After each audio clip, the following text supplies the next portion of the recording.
Survey Geographic or SURGO dataset. And we have two different portals that we effectively disseminate this data. For advanced GIS users, we communicate the data through the NRCS Geospatial Data Gateway or the Soil Characterization Database. But for the general public, we provide that information in a user-friendly interface called Web Soil Survey. Having it in this digital format also allows for rapid updates and access to new data. Now, digital soil morphometrics, as defined by Alfred Hartemink, are the application of tools and techniques for measuring and quantifying soil profile attributes and deriving continuous depth functions. So we can think of proximal sensors as portable data acquisition tools, which provide rapid, robust data that can be used to model any number of soil parameters. Today, pedology is expanding in many new directions, things like urban soil survey, anthropogenic soils, the characterization of subaqueous soils, even extraterrestrial soils. I'll talk on all of those a little bit later this morning. And the pedosphere is interacting with the other spheres that I mentioned more than ever before, especially the biosphere and the hydrosphere. We think about things like global climate change, and those connections become readily apparent. So I want to start this morning with a question for you. I'm showing you a photograph here, and the question I pose is, what's wrong with this soil? Is it a problem of pH or salinity? Does it not have a good soil texture? Is it poor in soil cation exchange capacity, low in organic matter? Is it polluted?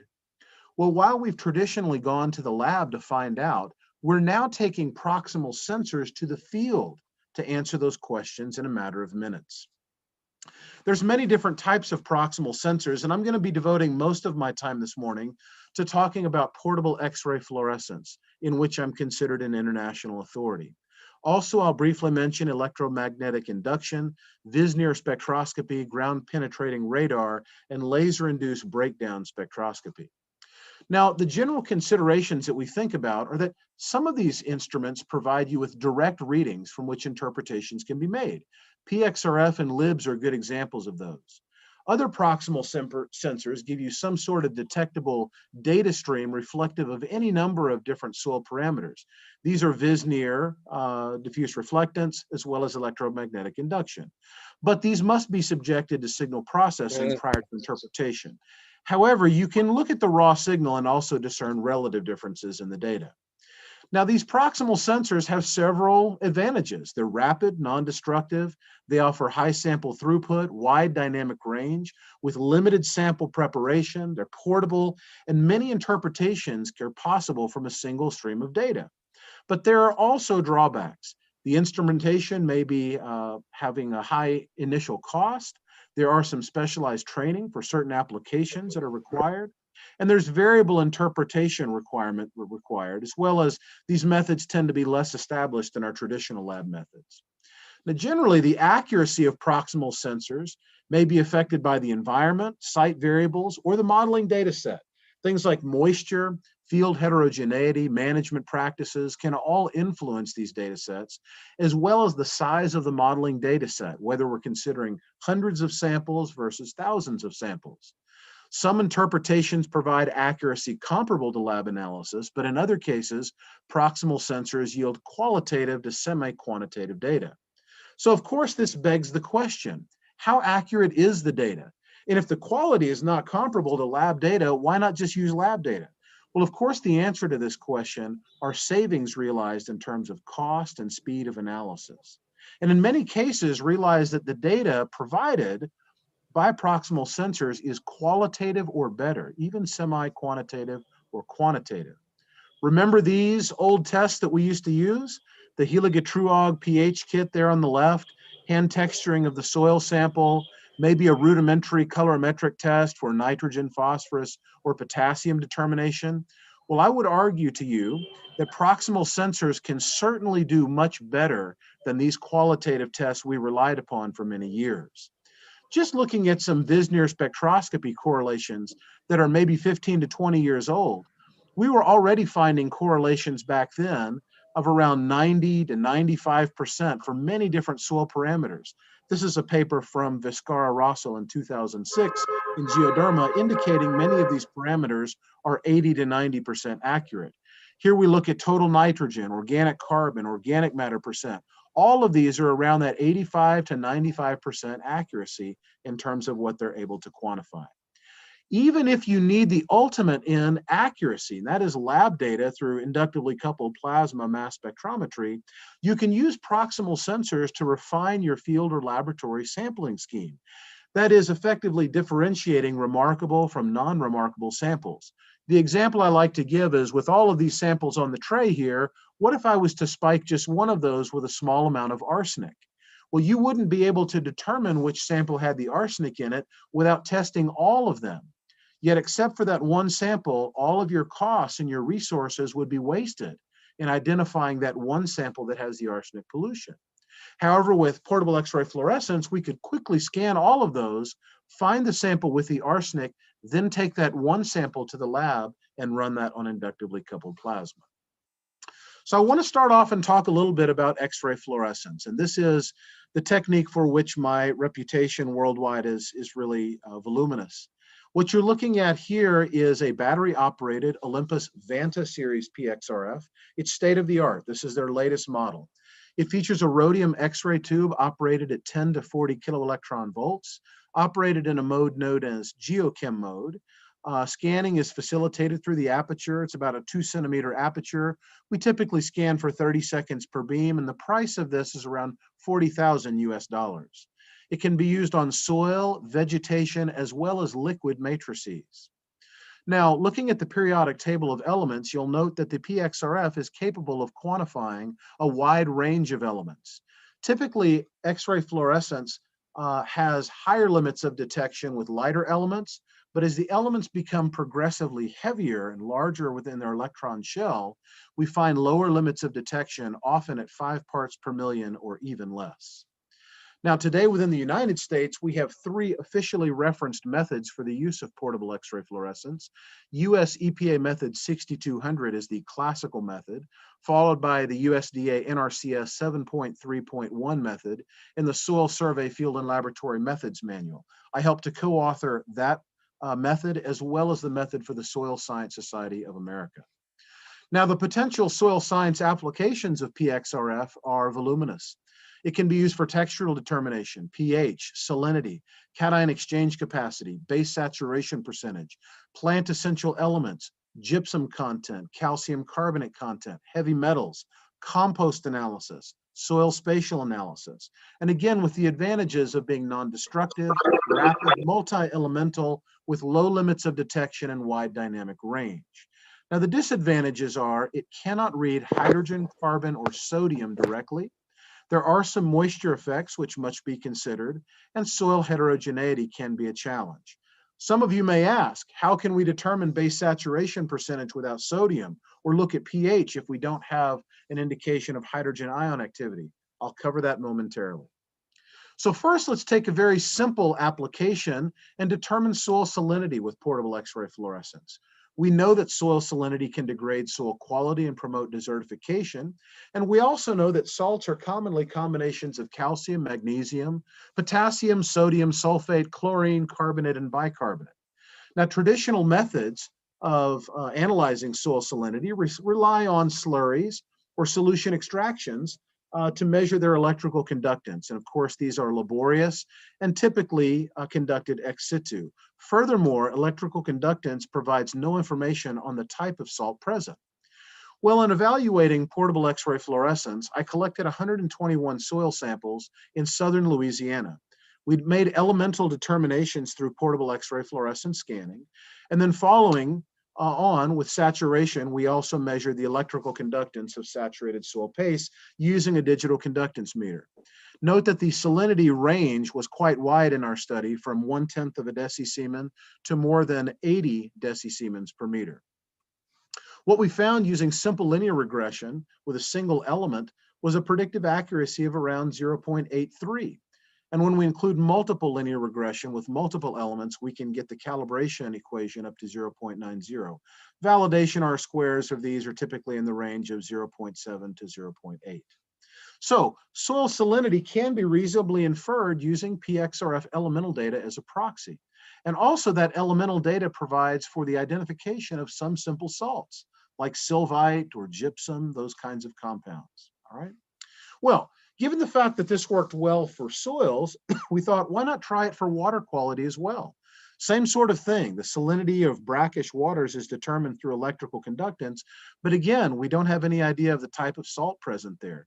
Typically, we would evaluate these liquids using ICP or atomic absorption, but again, these are laboratory-based techniques, not really applicable to the field. And when it comes right down to it, in this line of work, we're not interested so much in salt water. What we're interested in is the possible extension of this technique to metals and pollutants dissolved in water. But first, let's start with simple brackish water. Here we collected some different saline water samples. We put them in plastic cups and covered them with a proline thin film to be scanned by PXRF in a hooded test stand. And what we found is with a simple linear regression and validation R-square, simply using chlorine as a predictive proxy for salinity, we get a validation R-square of 0.77. So this provides us encouragement that this potential, this approach might be extended to heavy metals dissolved in water samples as well. If you'd like to read the results of this initial study, it is in the Journal of Hydrology 2017, Pearson et al. So just down the street from us here in Flint, Michigan, a few years ago, there was a water crisis where we had dissolved lead in our pipes. And so what we did was do some initial scanning, looking at ICP standards of zinc, arsenic, rubidium, lead, mercury, and manganese. And we found very strong correlations with the certified reference value. For instance, just grabbing that bottle of 1,000 part per million ICP standard, PXRF scanned that in the hooded test stand and reported 981, 962, and 958 parts per million. Now, let's move on to something else like pH. Now, pH cannot directly read hydrogen ion concentration. We know, of course, pH is the negative logarithm of the hydrogen ion concentration, right? But in soil systems, pH is commonly associated with other elements. In alkaline systems, that includes calcium and magnesium. In acidic systems, it includes aluminum and iron. These other elements can be used as a proxy for pH where traditional sampling of pH is not possible. Think about applications like permafrost, frozen soils, right? Lithified soils, or even soil monoliths that you might find in a laboratory or in a museum exhibit. Well, using multiple linear regression here with all of that elemental data, we were able to predict pH successfully with an R-square of 0.77. Akriti Sharma, one of my master's students from a few years back, published this paper in Geoderma in 2014. And think about the applications of predicting these micronutrient availabilities, especially as they're related to and governed by pH. Well, of course, another aspect critically important in soils is cation exchange capacity. We know that is directly associated with soil fertility, and these cations, of course, include a number of plant essential elements, things like calcium, magnesium, potassium, copper, zinc, manganese, and iron. Well, guess what? All of those elements can be directly read by PXRF. Now, there are multiple lab methods that exist for soil CEC determination. You've probably done the ammonium acetate method or something similar, but those methods can't be completed in situ, and they're very laborious. So here again, using our elemental data as a predictive proxy, we were able to come up with an R-square of almost 0.91 with a root mean square error of around 2.5 centimoles per kilogram in terms of predicting cation exchange capacity.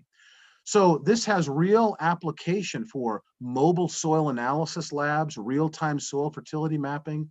Imagine a consultant going out to the field and working on various parts of a farmer's field and being able to instantly determine the soil fertility level through an assessment of cation exchange capacity. Now, I know through the introduction that some of you are very interested in the application of heavy metals, and I've done quite a bit of work in that regard with PXRF. Here you're looking at heavy metal spatial variability studies that I conducted in Romania, in the towns of Zlatna and Kopshamica. To give you some idea, this pollution is caused by former smelters from back in the communist occupation. And a lot of this heavy metal aerial pollution has been deposited across the soil as aeolian dust. You'll notice that in Romania, the certified lead limit allowed by their regulations, their health regulations, is 100 parts per million. Yet in the photograph that you see here, we were able to map that at 38,000 parts per million using portable X-ray fluorescence. Of course, with all of the data that we collect, it's all georeferenced. It all has GPS data associated with it. So it's very easy to import that into a program like ArcGIS and run a spatial analysis showing renderings of the hot spots in the areas that exceed the public health limits. Here we're using indicator Kriging in Baia, Mare, Romania. Same sort of idea, indicating what areas of the town are exceeding the alert limit or the action limit, where people should avoid those areas. And you'll see here in the photograph, there's some plainclothed workers there working in these areas without any type of personal protective equipment. We calculated geoaccumulation indices in Baia Mare, indicating non-contaminated to moderately contaminated to severely contaminated areas throughout the city. And you'll notice that these papers were published in Geoderma. One was Chakraborty et al. The other was Laura Paulette et al., both in Geoderma, one in 2015, one in 2017. Finally, I'll note that typically when we do X-ray fluorescence work, this is a surface reading. But if we want to go deeper and we want to look at the migration of metals with depth, we typically will collect a Giddings probe, like a push tube like this. This was collected in Romania across some various Catenas. We'll lay out a tape measure there, and then we'll scan laterally down the core, and we'll be able to plot different elemental concentrations with depth. Here on the right, you're also seeing our more novel use of the NIX Pro color sensor, which is operated by Bluetooth with a cell phone to collect color data in terms of quantitative numerical systems of color. And those properties, or those numerical data, can also be ascribed to different soil properties. Well, we also had another problem in the United States about 5 years ago. We had the Gold King mine spill, where there was an estimated 3 million gallons of metal-laden sludge that was released into the Animas River. This was arsenic, lead, cadmium, copper, and iron. Of course, these cations bind to negatively charged clay particles, and then those clays are moved downstream in suspension, the metals moving with them. This is what it actually looked like. I'm going to play you a short video here to let you know what this. Here you see the material coming out of the side of the hill when the track hoe just nicked the area. I'm going to fast forward a little bit here. You can see the water start to rush out of the side of the hill. And remember, all of this is laden with heavy metal. Not quite sure what to do with this. Now we see a steady stream moving out continuously. And then it gets even worse.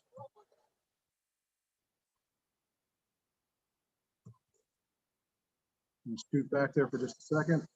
There you see it just gushing out of the side all the way down into the Animas River. So this was a really bad disaster that happened. I'm just going to fast forward through this video so we don't take all of our time on that. And you get the idea there, okay? So before, you see the clean river on the left, and during the spill, while it was occurring, it literally turned the river brown with sludge. So the pollution plume, as it moved downstream, the farmers closed off their irrigation ditches.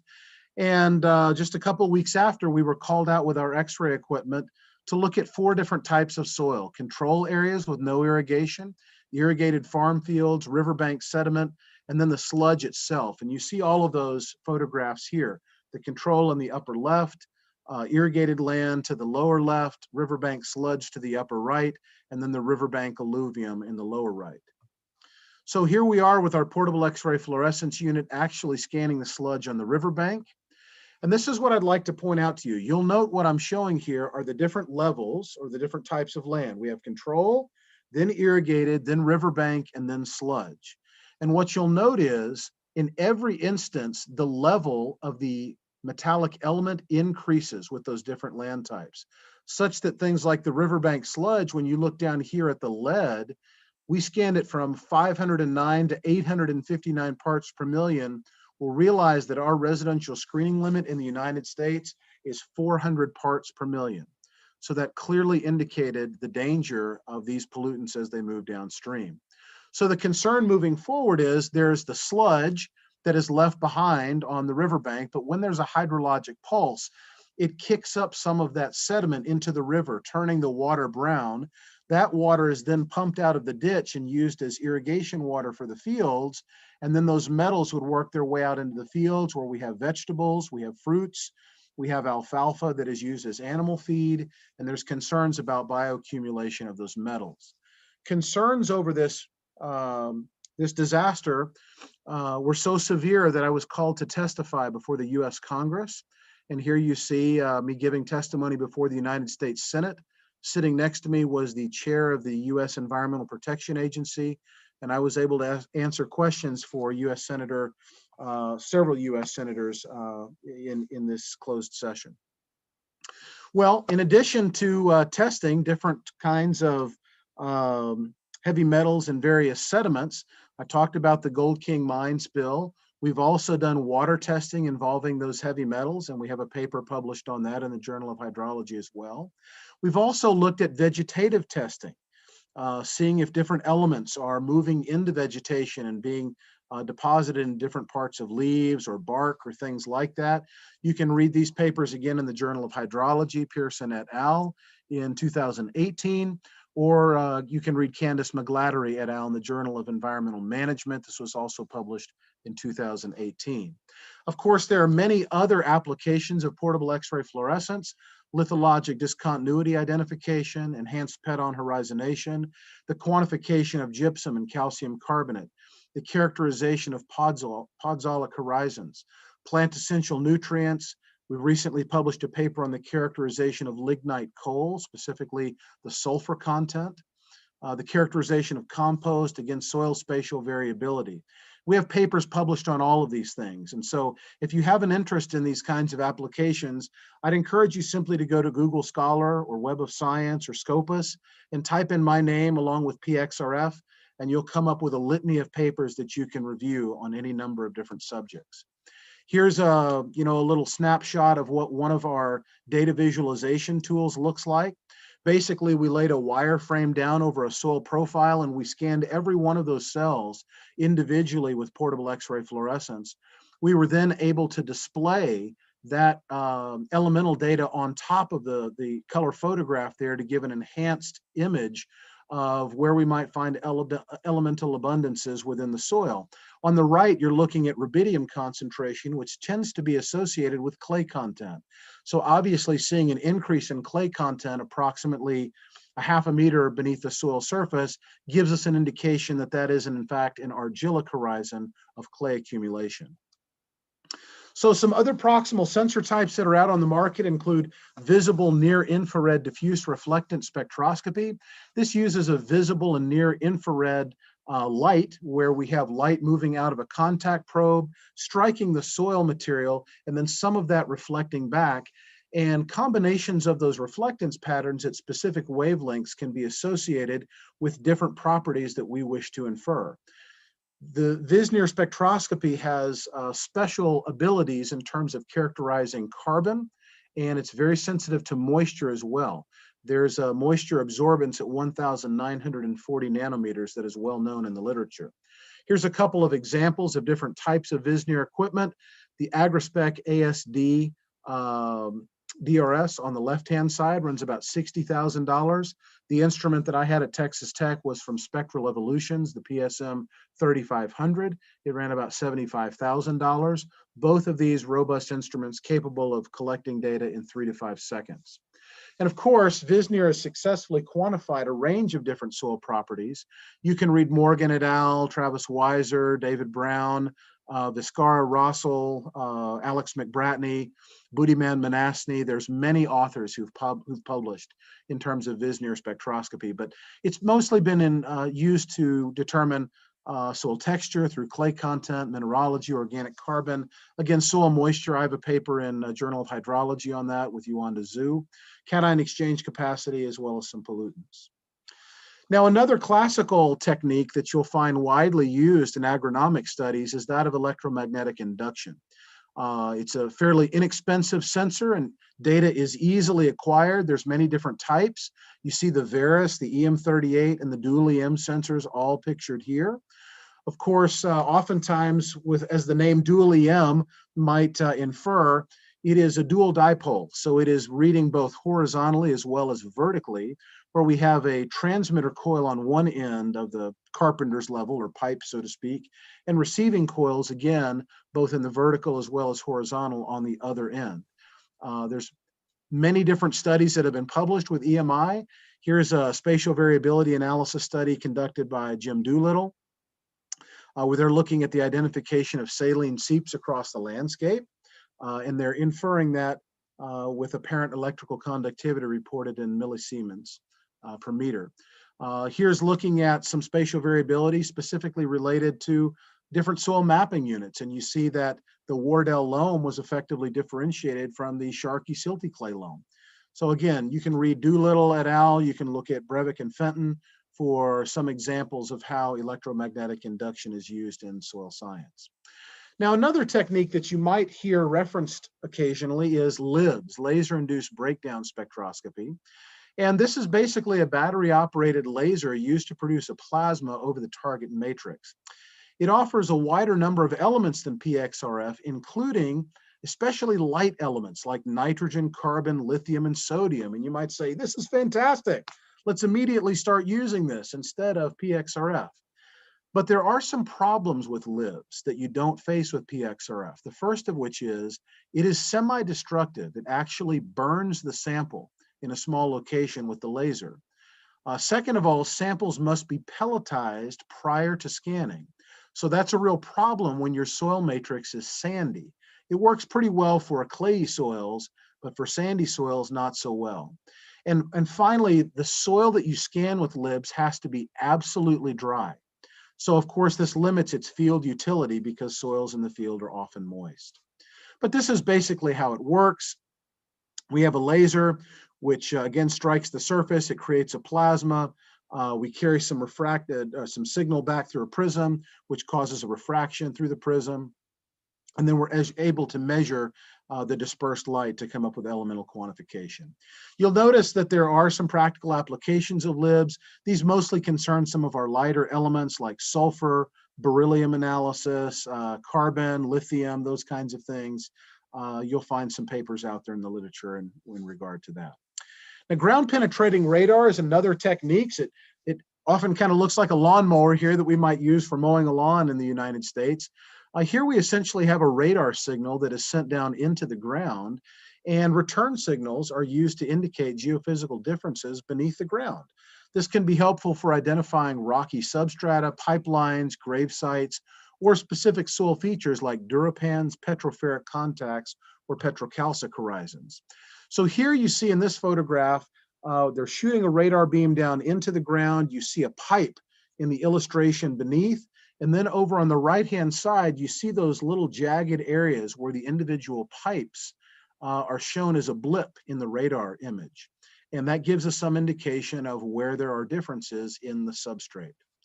So here's an actual photograph of some research I did in Louisiana looking at ironstone pans.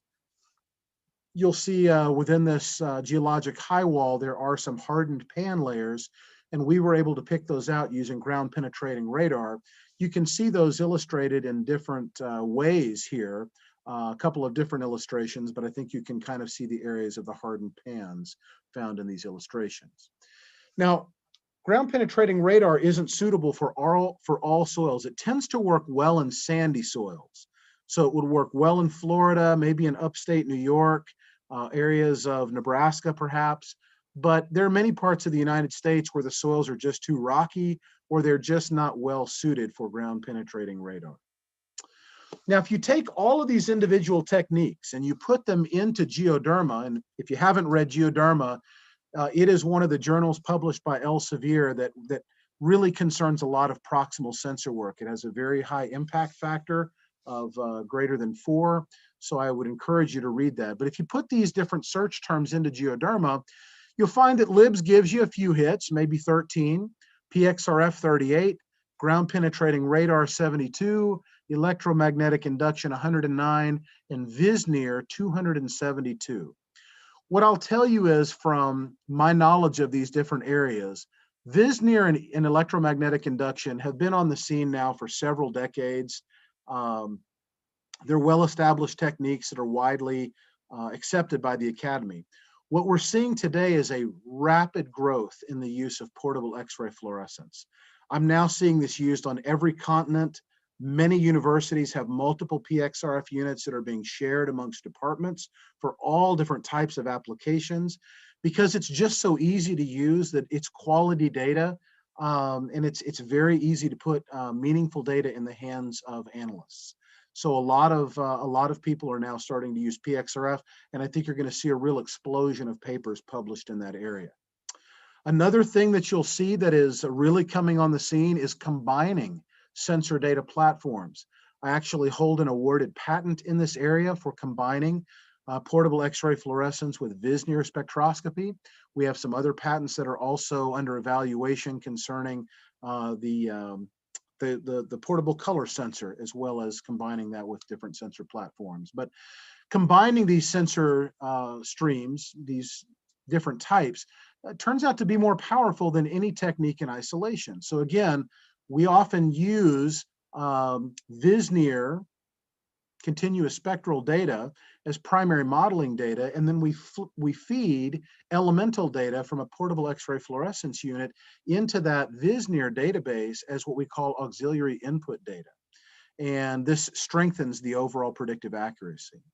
So now that we have all these new tools for data collection, what work needs to be done? Well, let me go back to the beginning of my presentation. Let's go back to that fundamental definition of soil.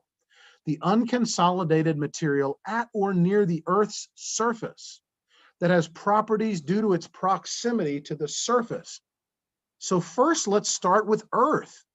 For decades, we've conceived of soil as the skin that covers the Earth.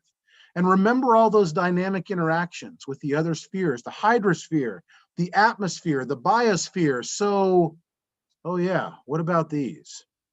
What about the moon? What about Mars, where we have little rovers crawling around now collecting samples?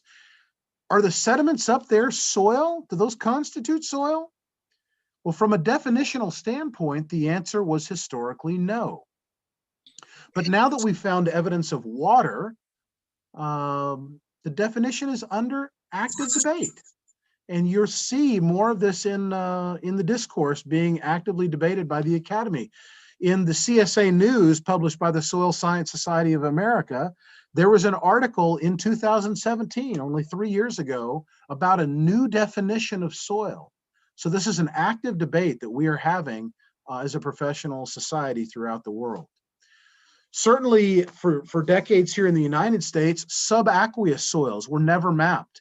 Areas like this that are a cypress tupelo swamp in southern Louisiana, on our soil mapping units, they would just have this mapped as water with a W, right? But look at this photograph. This is supporting vegetation out of doors. There is mineral soil underneath the water. So now we're actively mapping subaqueous soils for the first time, and there's a new taxonomy that's been introduced called WASENS. So here we have suborders and great groups that are starting to be developed. These are found in the Keys to Soil Taxonomy 12th edition in 2014. We have anthropogenic soils being described in landfills. Of course, landfills comprise large areas of the United States as well as worldwide. A few years ago, when I was just outside of Kolkata, I did some work with collaborators in the Dapa landfill under cultivation. And it's a huge area that is being cultivated for vegetable production. So the questions always are those soils safe for agronomic production and use? Or do we have concerns over heavy metals or pollutants? On the right, you will see a landfill profile that I sampled and scanned while I was in Sierra Leone in West Africa. Same sort of thing there. They are using these areas for vegetable production, and they want to make sure these soils are safe. Here in the United States, this is an example of a profile that is described in a landfill, a loamy skeletal, mixed superactive, non-acid, hyperthermic, typic eudorthent. And I would call your attention to the last horizon, the 2-hat CU2 horizon. Look at that description. 10% non-persistent cobble-sized coarse fragments such as wood, cardboard, and paper, 45% persistent cobble-sized coarse fragments of asphalt, brick, concrete, glass, metal, plastic, and rubber, and then some concrete and tires. And by the way, it's moderately alkaline. Boy, you don't see too many natural soils with a description like that, but this is an example of new directions that we're going in soil science. What do we do with mine tailings? You know, this is a huge area in South Africa called Black Mountain. The mine tailings are so large you can see them from space on Google Earth. These mine tailings can reach hundreds of meters high and kilometers in length. And when you go there, this is what they look like. These are tailings at the Aggeneys mine in South Africa and tailings of crustings in Springbok in South Africa when I was down there evaluating all of these with portable X-ray fluorescence. Well, I'll come back to that initial photo that I showed you at the beginning. That's actually the Anglo-Gold Ashanti gold mine in South Africa. And one of the problems that we see in areas like this is revegetation because of extreme soil properties. And also, there's a problem if we don't have vegetation on these sites, that dust, the winds will come up and it will move the dust and the aeolian sediment off-site and deposit it on rangelands where animals may then eat those aeolian dusts. Now, not all mine areas look so disheveled. This is a reclaimed mining area in East Texas, and this is an anthropogenically described soil. So when we look at a profile like this, this is what we call the Big Brown mine soil profile in East Texas. The question that we have is, at what point do these soils restart petagenesis per Hans Jenny's factors of soil formation? Again, we know about the parent material, but let us consider topography, climate, biota, and time. And I would argue to you that in this particular scenario, the reformation of these petagenic features chiefly concerns climate and how much water is being flushed through the profile to facilitate lasciviage or eluviation. Would we see cambic horizons forming within the span of decades? Again, climate considerations are chiefly driving such consideration. Are anthropogenic soils in areas of urban redevelopment safe for urban gardening? Are they devoid of heavy metals and pollutants?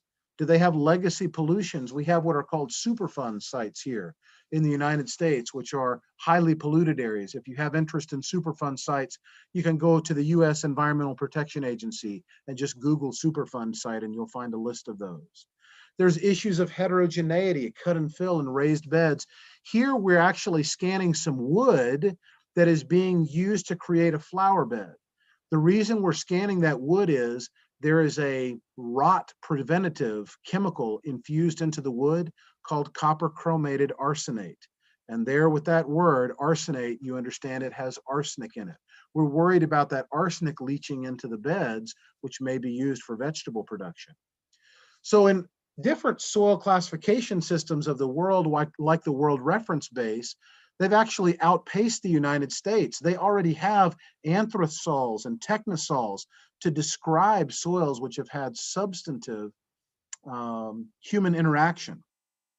Yet in the United States and US soil taxonomy, we're left with only entosols to describe these soils. However, we do have a new soil order that is being developed, and it will be coming out in the 3rd edition of soil taxonomy, which is scheduled to be published in 2022, 2 years from now. That 13th soil order, which has now been approved, is going to be called artisols. And so be looking for that. There are things, there are going to be some unique taxonomies that come out in artisols that will propel us even farther forward than the World Reference Base and some of their classification systems. So in conclusion, I'll wrap up. I'm about 45 minutes into my lecture. Pedology in soil science is changing in new and dynamic ways. We're at the intersection of the pedosphere, the biosphere, the lithosphere, the atmosphere, and the hydrosphere. We have questions of urban soil quality and safety. And to answer those questions, we're integrating proximal and remotely sensed data every day. We have questions of petagenesis in anthropogenic soils. We're evaluating mine tailings and landfill soils. We're looking at lignite coals. We're trying to find ways to clean up areas that have been historic dumps. We have taxonomic developments occurring in the United States. New taxa for anthropogenic soils in the US, again, are forthcoming. So I call upon you to let us move at the speed of science to take up these challenges in the next great generation of soil science. Thank you all so much for allowing me to present this to you this morning, and I would be glad to take any questions that you may have.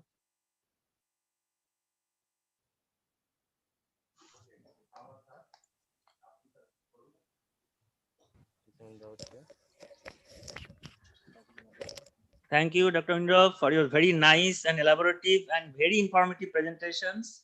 Now, I would like to hear from the student side. If they have any questions, queries, then you are free to ask Dr. Indra.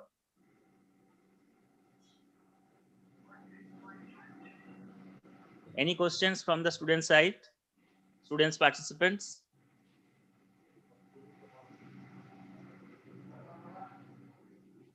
Anybody? Or the faculties? The Indian students are just like American students. No one wants to raise their hand and talk.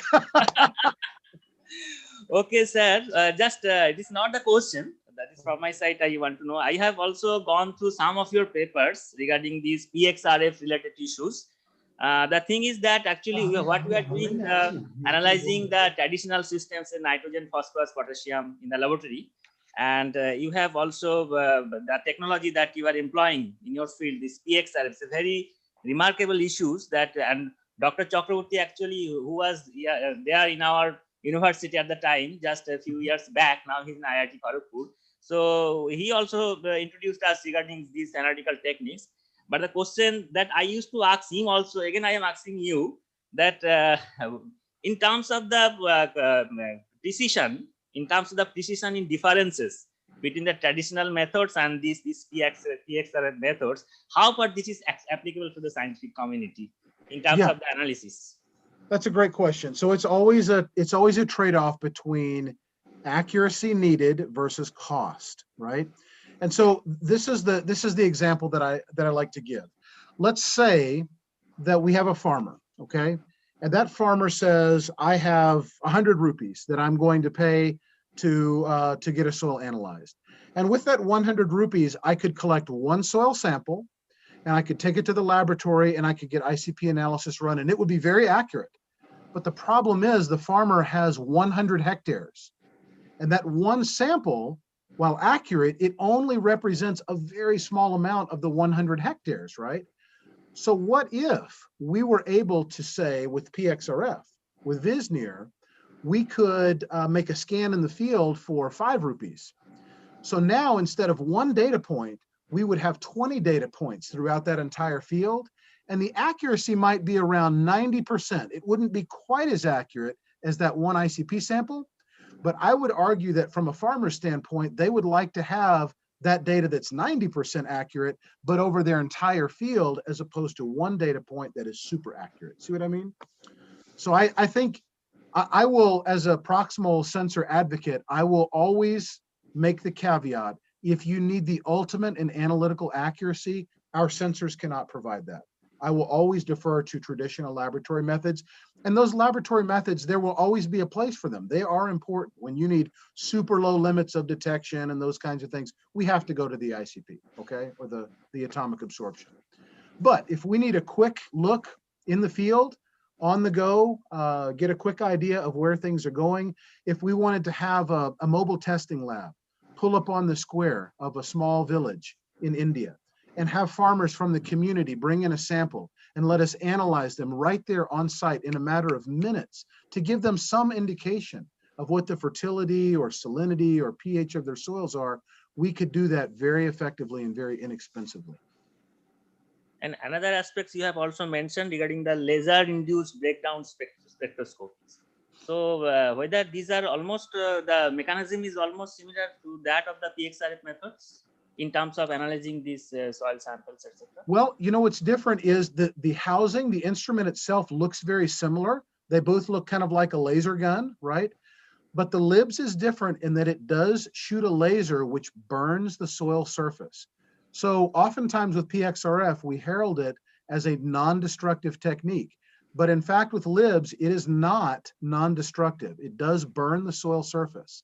So, you know, for instance, in precious artworks or pottery, things like this of historical value, you will see them use portable X-ray fluorescence to scan and analyze the qualities of those. they cannot use LIBS for that type of application because it would damage them irreparably. Okay, thank you very much, sir. Now, from the faculty side, anybody else who wants to ask? There is questions. Okay.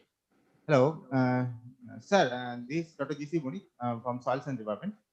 Sir, I have a question. So you have discussed lots of about lots of sensors to analyze different elements in the soil.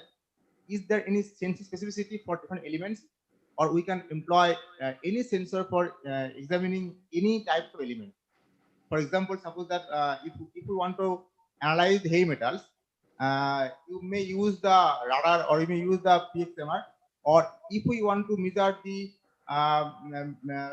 element like nitrogen, phosphorus, potassium, etc. In that case, can we use the same sensor, or we have some sensor specificity for the elements? Yeah, no. We would have basically just using these two sensors to simultaneously determine all of these different elements. So for instance, with portable X-ray fluorescence, it typically reports about 25 different elements simultaneously, okay?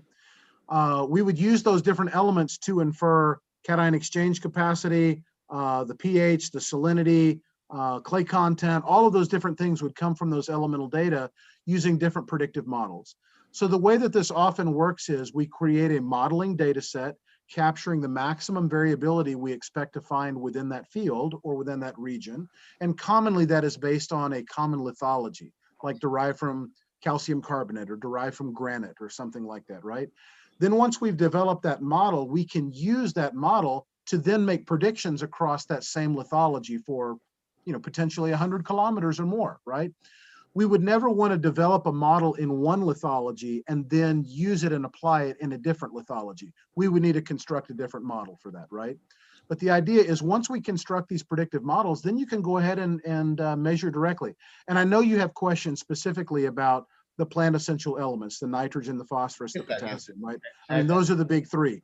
What I will tell you is if you look in some of the work that I've published, we did have a paper that we published on total nitrogen content. We did not differentiate between nitrate and ammonium. That is further work that still needs to be conducted by your good students there.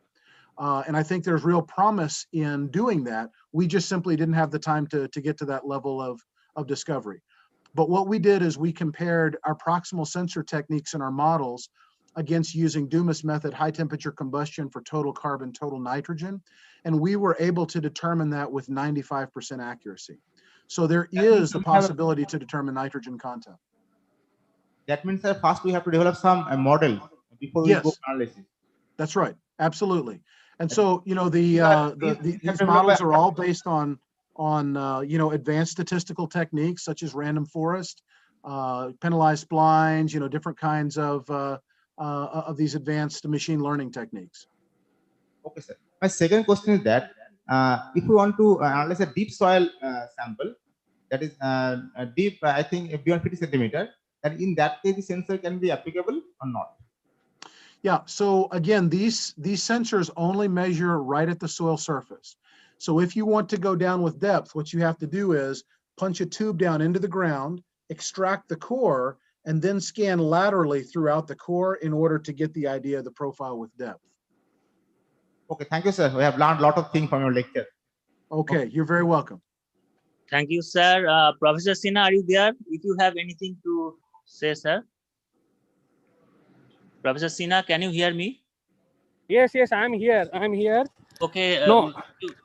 Would you have anything to say, sir? Sir, I have. Okay, I will ask one question.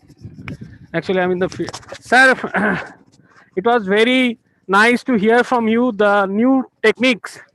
But I have only one question, sir. That how to measure the plant available forms with these your sensors? Sure. Yeah, exactly. And that's going to be a modeling question, right? I mean, we know that plant available forms or the plant available content of the total content is simply a subset. I mean, when we look at the total concentration of elements within the soil, how do we measure that in the laboratory? We use a Melick-3 extraction, right? And so a Melick-3 is designed to mimic, right, the plant available content, or we might use a Bray extraction, something like that, right? And so those are proxies for potential plant availability. So what I'm telling you is in a proximal sensor world, again, we're measuring total elemental content. And in order for us to predict plant available content, we need to model that statistically. And so I would implore you to use these different machine learning techniques as we've discussed, you know, the random forest and, you know, these different types of techniques in order to create an accurate predictive model for plant available.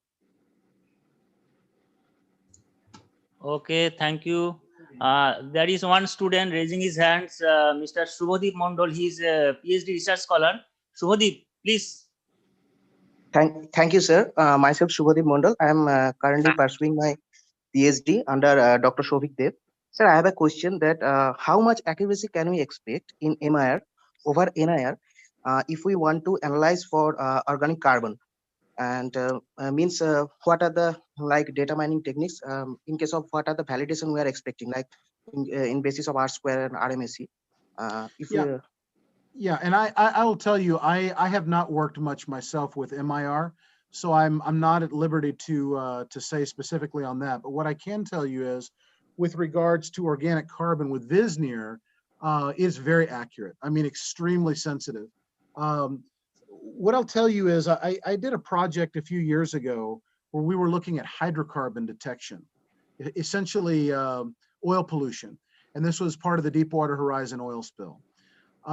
We measured this oil on the beaches in Florida and in Louisiana. And really, this was our best case detection scenario. We were looking for black oil on a white beach in a low organic matter matrix, just sand, right?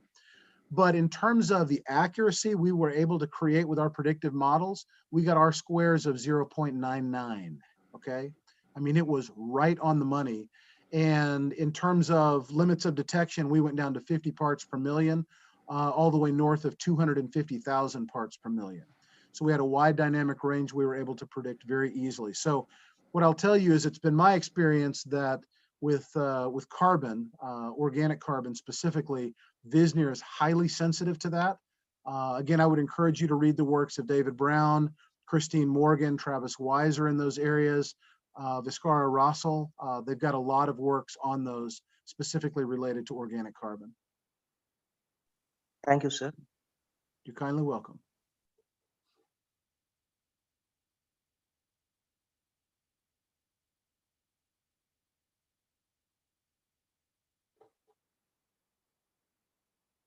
Anybody else?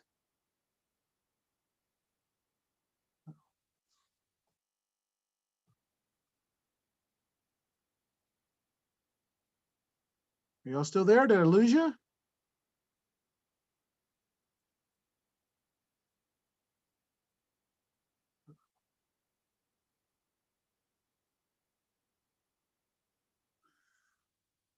Are you still there?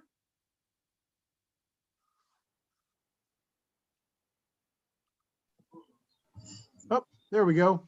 I think I must have glitched for a second. Yeah. Now it is okay. There are some technical problems, sir. Okay, no worries. Okay, Dr. Chirantan Chattopadhyay, our Honorable Vice Chancellor, are you there on the line, sir?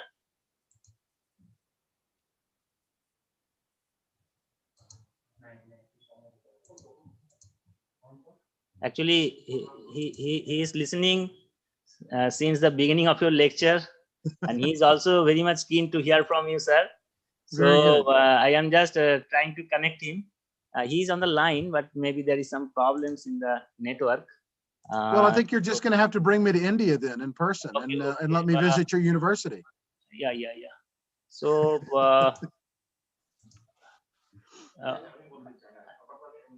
okay, before I think he will give the conclusion, Dr.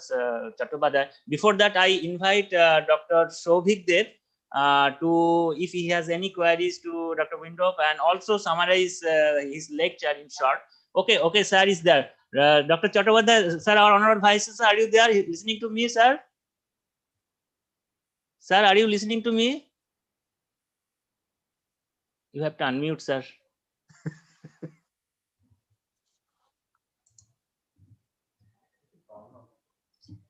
That's it. Okay. Dr. Dev, please, you summarize the lecture, and if possible, we will contact with our Vice Chancellor, sir. Okay. Hello?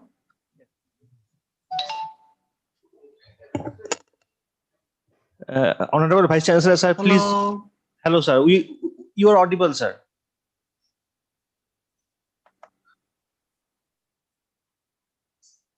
Hello, sir.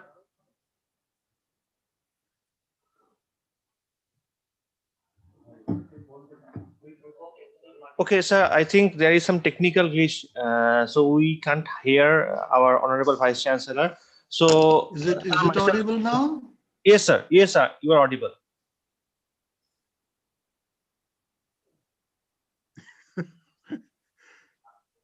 Hello? Sir, you are audible.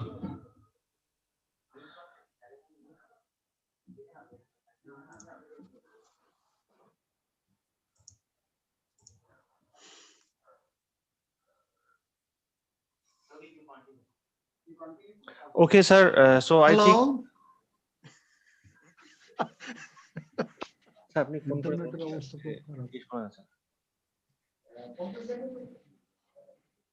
Hello? Sir, you are audible, sir.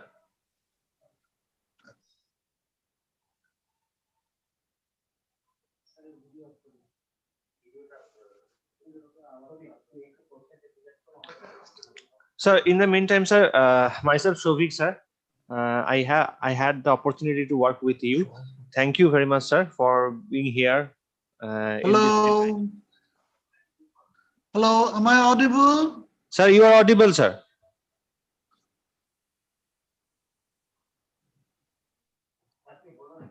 I wonder if perhaps he has his sound down and can't hear us. Yes. So what we are trying to connect him over phone. So just.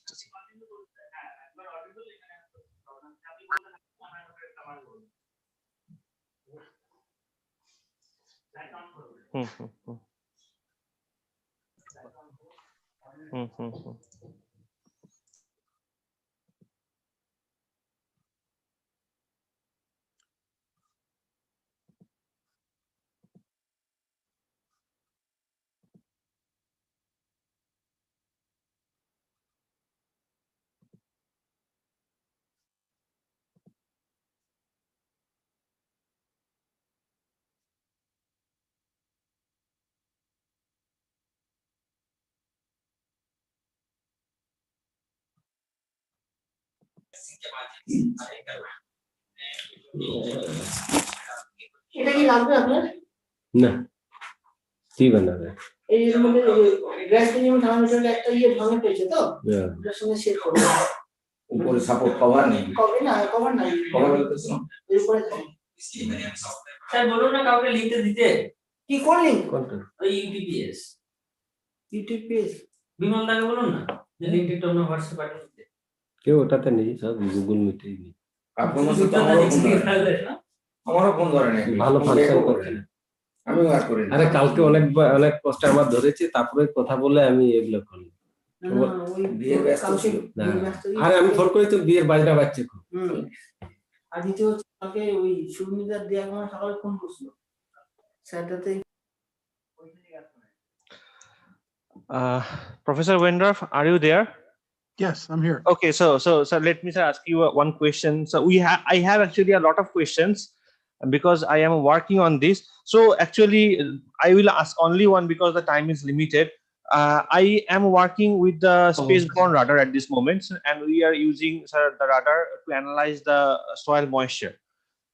So we are using the cloud model. It is called water cloud model.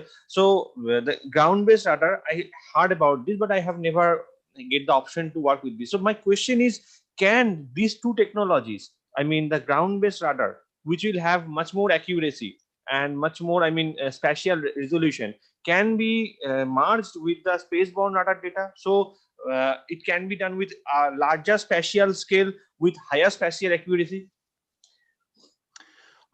That certainly could be the case, and I think there has to be more work done coupling proximal sensor data that's collected on the Earth's surface with remotely or satellite-borne sensor data.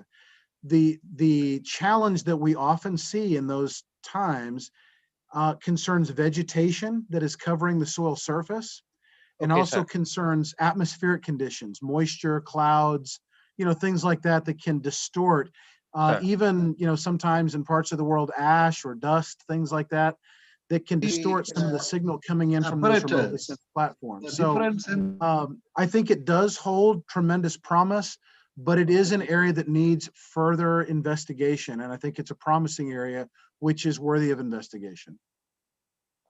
Okay, sir. So actually, I mean, as we are working on such spaceborne radar, as you, it is not affected by the, atmospheric pollutions or clouds. Through this water cloud model, we can eliminate the effect from the vegetation. So, we can get.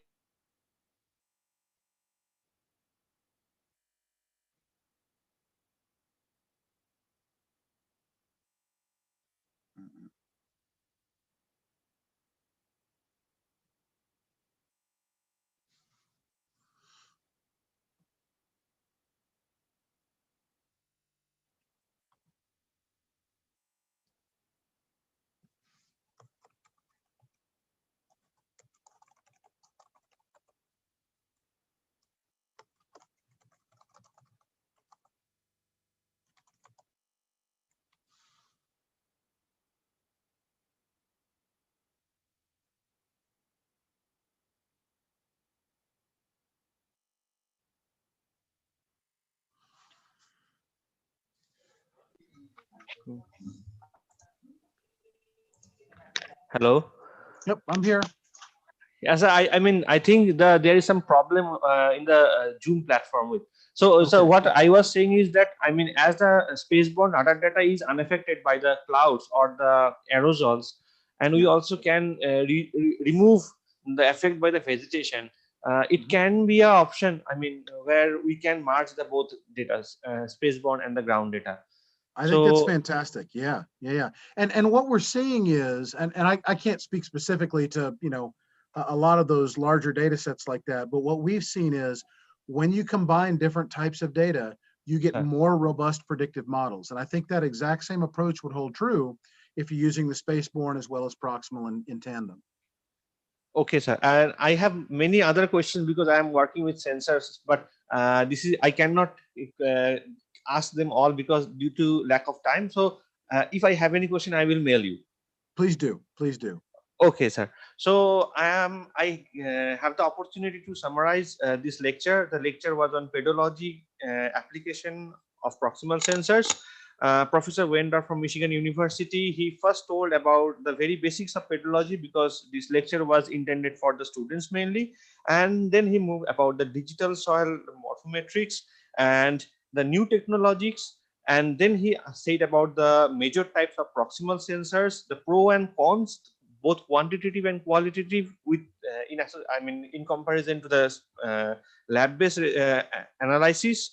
And then he detailed about the data quality in proximal sensors, and then he described the basic about the field portable XRF, PXRF, and the reference method. He gave some example of soil salinity measurement using PXRF, water quality by PXRF, which was done in by Pearson et al. I was fortunate to be a part of this paper, this work, and then analyzing soil pH via PXRF, CEC by PXRF, and the PXRF research work done in the Baia Mare in Romania.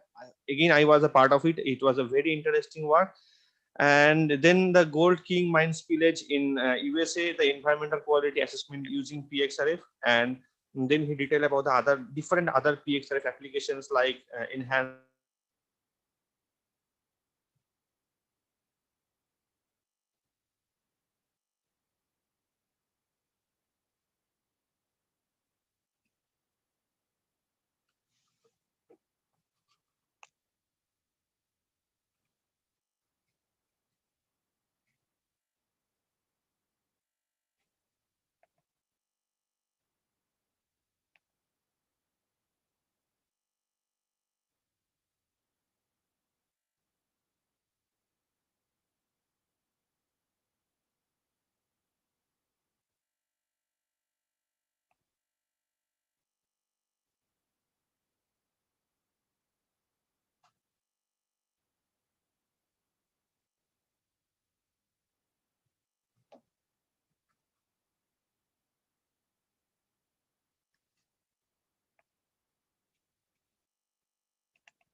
Hello.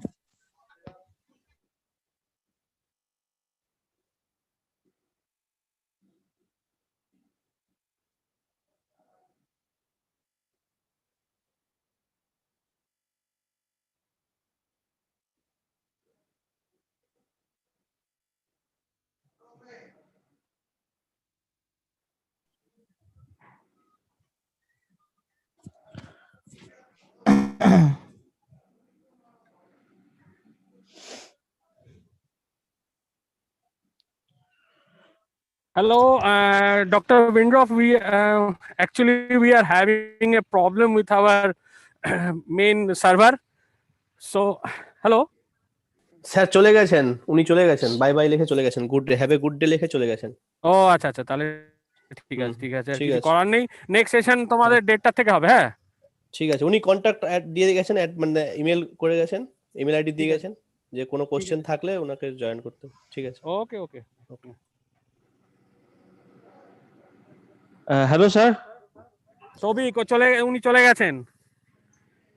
চলে গেছেন sir, উনি চলে গেছেন। উনি সমরেশ বললো bye bye করে চলে গেছেন, মেল আইডি দিয়ে গেছেন। ঠিক আছে, ওকে। চ্যাট বক্সে মেল আইডি আছে।